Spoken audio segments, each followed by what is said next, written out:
Cast for 2018. But before we get to that, India's megastar Pawan Kalyan, Indian film actor, producer, director, screenwriter, is in the house today to talk about minority ownership and expanded businesses, which is one of my favorite conversations and topics. Join us for this special edition of the Armstrong-Williams Show.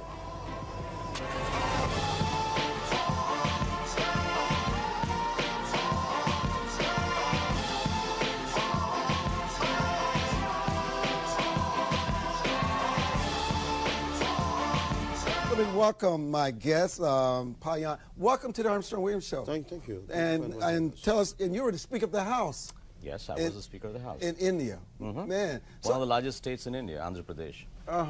And that is Manohar Nadenia?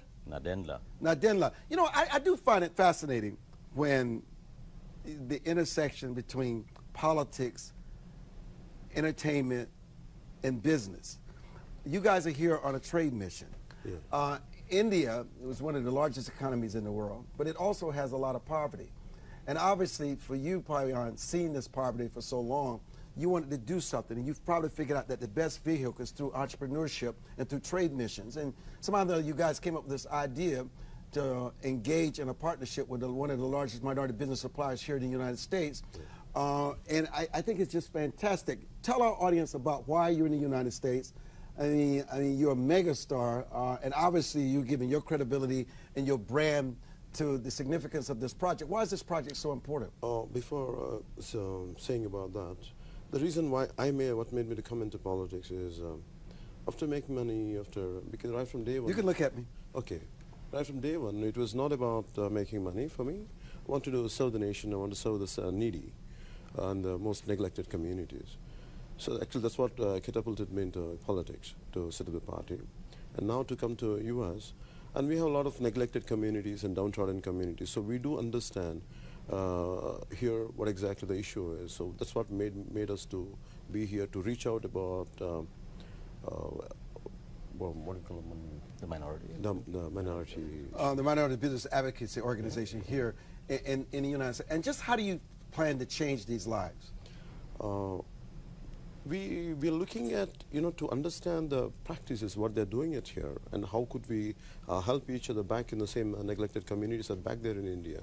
And they also feel the same need and requirement to get them promoted. So how do we, to take the practices here, the good practices here, and to take back to India. That's what the main intention is. What's your role in all this? Okay, I had the opportunity to lead a couple of delegations earlier too. So we felt that trade between India and America is very, very important, and it's picking up at a very rapid pace. And as a political party, we wanted to help the youth of India get more jobs and look at investment opportunities. So coming to Washington, meeting all the senators and people in the government, especially the Minority Business Development Association, we thought we can pick the best practices and take them back and see how we can encourage people to set up their own businesses instead of looking just for jobs. We want them to be the job creators. So that was the concept in which we set up on this journey. Do you have the infrastructure in place in India to make this work? Listen, the United States is very entrepreneur friendly. That's why so many people leave and come here, sacrifice their lives, leave their families, because this is really a place of opportunity where you don't have many barriers to opportunity. It's amazing what people can create here in the United States and turn into $1 million, $1 billion business. Do you have that same type of friendly structure in India? We do have challenges, actually. That's what the reason we're doing, to make it more friendlier, to make it more approachable, to make it more comfortable. I think that's our very intention to initiate this, because we have to, we are trying. There are good opportunities out there, a good environment is there, but still we want to make it, enhance it further. India has moved forward, actually. There used to be a lot of regulatory mechanisms earlier. They made it more democratic, more transparent, so giving a chance for every citizen to get into it and, take his dream forward. So we do have opportunities which are there. We still have government regulations in place, but we are learning. We are learning from the best practices around the world, and we are trying to encourage more of the entrepreneurship qualities that most of our Indian youth have. You guys met with some very key players in our nation's capital. Secretary Ben Carson at Housing and Urban Development, Senator Tim Scott, Senator Paul Ryan, Senator Daines. What role will any of those members or HUD play? Because I know HUD has these opportunity zones. They have these Envision centers. Yeah. What role, or what did you learn from meeting with Secretary Carson? Opportunity zones. Opportunity zones. Yeah, because there's a lot of need for that, to develop that kind of concept back in our state and back in our country. And that is a key factor, key policy which we are taking back to India, and also about the immigration thing. One of the things, I have not been to India. One of the few places I've not been in the world. But one of the things that people talk about, they talk about the extraordinary wealth, but they also talk about the extraordinary poverty. True. That's what we are about. I mean, our party is about reducing the gap between the haves and the have-nots. We've seen that the struggle is so high that the equality that every citizen should get in terms of his struggle to grow is not available. And we're trying to reduce that to make it more transparent and more available for everyone to share the resources. Are these entrepreneurs already in the making? Or do they already have businesses that you're trying to enhance? Because if someone doesn't know how they're going to put shoes on their feet, where the next meal is coming from, they don't have a roof over their head, you're talking about taking entrepreneurship from the United States and back to India could be meaningless. What is the bridge that can give this the best chance of working? And are they prepared for it? When it comes to us, like we from the state of Andhra Pradesh, which is newly formed just a few years back, 4 years back, so we have greater opportunities built from the scratch. I think that's where we're taking advantage. And what is scratch? The infrastructure, the fact that the administration. So how long would it take for the infrastructure to get up to the speed where this can actually work? How many years are we away? It's more, more in policy making.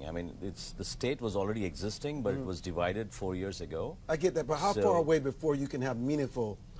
We're ready. You're ready. We're ready. So who are the entrepreneurs? Describe them. What type of entrepreneurs would benefit from this? We are looking at the youth, because 65% of India's population today is below 40 years of age. Wow. And they are the ones who are seeking out to go to different countries, become bigger, take their wealth back to their families, expand their vision and their horizons. So most of the immigrants coming to America are from our state, and they're all from the information technology world, doctors, engineers. They're all highly qualified people. So technically they're very sound, they're very qualified, and we need to help and promote them.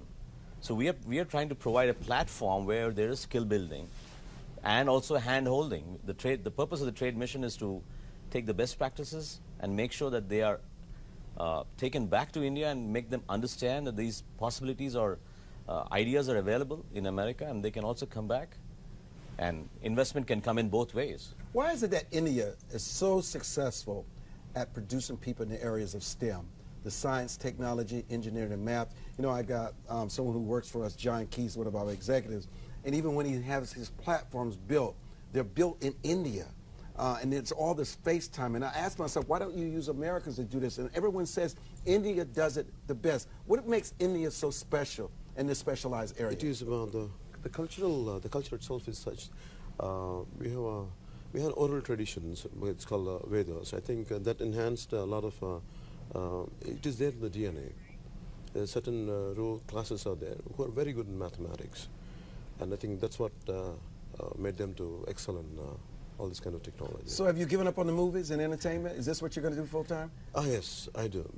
I did. That's what I'm doing right now. And after doing films, what you say good things in social transformation in films and doing it in real life are two different things. Right. And in 2.5 hours, you create a story, you create a problem, you create a solution. But in real life, even if you work for 2 decades also, still you won't get a good solution. But nevertheless, I prefer to do it in real life than in cinema. Power star. That's what you are, power star, Pawan Kelly. Let me tell you, we really appreciate what you're doing. Anytime you can lift people out of poverty and introduce them to entrepreneurship, where they can control their own destinies, help their families, become great citizens and contributors to your state overall, that is a wonderful thing. And I'm glad you're setting an example for other actors and entertainers to make this kind of transaction where you have a bigger impact than the impact you had as an actor. I want to thank you both for joining us, and we wish you well. Thank you, Mr. Armstrong. Thank you very It's our much. pleasure. Thank you for the opportunity. We'll be back. We're going to look into the strong cast of 2018. Don't go.